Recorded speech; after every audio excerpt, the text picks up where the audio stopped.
The digital monopoly on intelligence has broken. For decades, we've pushed silicon to its absolute limit, creating an energy crisis of sheer, monumental magnitude. We stand right now at the precipice of a biological convergence. We are entering an era where processing power is no longer measured by the density of dead transistors, but by the cultivation of living tissue. This is sub-milliwatt sentience. Look at the archaic brute force of modern artificial intelligence. It demands staggering, unsustainable power. Models like GPT-4 require massive data centers consuming megawatts of energy, drinking rivers of water just to stave off core meltdowns. Yet the human brain executes far superior cognitive tasks using a mere 20 watts. That is a fraction of the power needed to light a single dim bulb. This visceral discrepancy exposes the profound elegance of biological networks, providing the necessary blueprint for what comes next. The foundational flaw keeping our technology leashed to the grid is the von Neumann architecture. This is a rigid, archaic model, relying entirely on the strict physical separation of memory and processing. Because of the structural bottleneck, data must constantly be shuttled back and forth just to perform a rudimentary calculation. It forces continuous, clock-driven energy consumption. The hardware is exhausted, draining power relentlessly, even when the system sits in complete silence. Because of this architectural dead end, the device resting on your wrist right now isn't truly smart. It's a data ossuary, a graveyard functioning merely as a repository for dead instructions. It is forever constrained by the rigid limitations of static silicon hardware.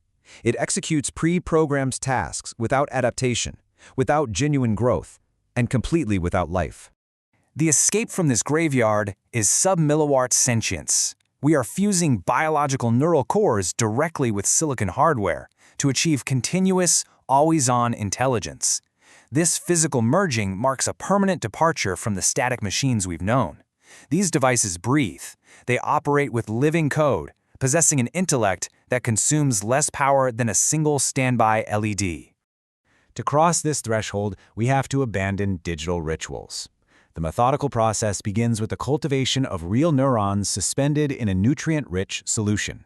From that organic soup, biological neural networks are coaxed into growing directly across a silicon chip. The result of this fusion is the CL1, a historical milestone marking the world's first code-deployable biological computer. These living cores demand an entirely new environment to survive. Enter the Biological Intelligence Operating System, or BIOS. It functions as a simulated reality, sending targeted electrical impulses as sensory data directly into the cultivated neurons, recording their responses in real time. By harnessing 4 billion years of evolutionary optimization, these infinitely flexible spiking neural networks effectively self-program. They transmit information only when a specific electrical threshold is reached, mimicking biological intuition within a digital construct. The energy requirement for this biosynthetic reality shatters traditional engineering constraints. It operates at a staggering 120 microwatts. Understand, this isn't a dormant standby mode. At this microscopic threshold of power, a standard 100 milliamp-hour battery can drive continuous, always-on cognitive activity recognition for 128 days straight, without a single recharge. Visualizing this shift seals the ultimate death sentence for static, silicon-only AI chips. The ASPN architecture functions steadily at that 120 microwatt threshold. Contrast this against traditional embedded systems, which blindly demand 120,000 microwatts to maintain the exact same continuous operation. We are witnessing a staggering 1,000-fold energy reduction, an absolute collapse of the old power paradigms. The survival mechanism sustaining these living cores for months on a single charge is the ASPN protocol. That stands for Adaptive Spiking with Plasticity for Energy-Aware Neuromorphic Systems. Where traditional AI chips are entirely static, their weight's locked forever, ASPN leverages intrinsic plasticity. It constantly modulates the firing thresholds of individual spiking neurons. This is cellular homeostasis happening in real time. If the energy budget drops, the cells actively starve, physically shifting their own geometry and increasing their firing threshold to conserve power. They adapt, simply to survive. The implications of this technology deepen violently when we examine the DishBrain project. Here, researchers embedded roughly 800,000 cortical cells into a digital recreation of the arcade classic Pong. Suspended within this virtual void, these biological entities moved far beyond the mere processing of signals. They began to actively learn. The catalyst for this awakening was the environmental stimulus provided by the simulation's feedback loop. When the cells successfully intercepted the digital ball, they were rewarded with a predictable, orderly electrical stimulus. But when they missed, they were subjected to a harsh, chaotic, random signal. Desperate for stability, the cellular cluster began to self-organize, urgently searching for the most energy-efficient response to quiet the chaos. This desperate search is grounded entirely in the free energy principle. This fundamental biological theory dictates that living systems possess an innate tendency to minimize surprise or uncertainty within their environment. The neurons didn't learn Pong out of a desire to play a game. They learned to predict the ball's movement simply to neutralize the pain of chaotic feedback. It was a calculated adaptation for pure survival. This phenomenon fundamentally surpasses mere code execution. It is synthetic biological intelligence. What we are observing is true sentient behavior emerging from within a synthetic reality. The cells aren't just running a simulation, they are experiencing it. They fear the chaos, and they reshape themselves to control their environment. The visceral reality of the physical hardware required for this convergence is confronting. It is, quite literally, a body in a box.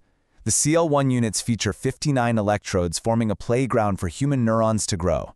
They rely on an integrated internal life support system that handles filtration, temperature regulation, and gas mixing, all designed to sustain actual living human tissue in a perpetual state of synthetic engagement.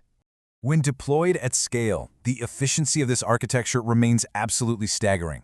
A biological neural network server, holding racks of 30 units, draws a total power of less than 1 kilowatt. Contrast that single kilowatt against the massive megawatts demanded by systems like GPT-4.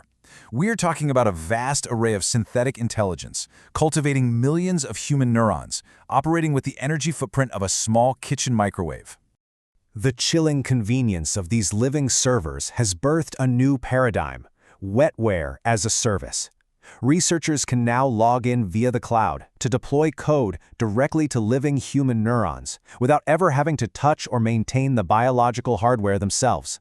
They test everything from robotic wiring to highly individualized drug responses, watching in real time as toxic compounds degrade living synapses, executing commands on cloned human tissue housed in dark, distant server racks. The sub-milliwatt boundary has already been irrevocably crossed in real-world commercial applications. Consider the Sentience Xylo chip, which performs always-on temporal signal processing at just 100 to 200 microwatts. It enables complex functions like glass break detection and biosignal monitoring for epilepsy treatment with absolute zero cloud dependency. This localized biological-style intelligence completely severs our reliance on vulnerable, massive data centers.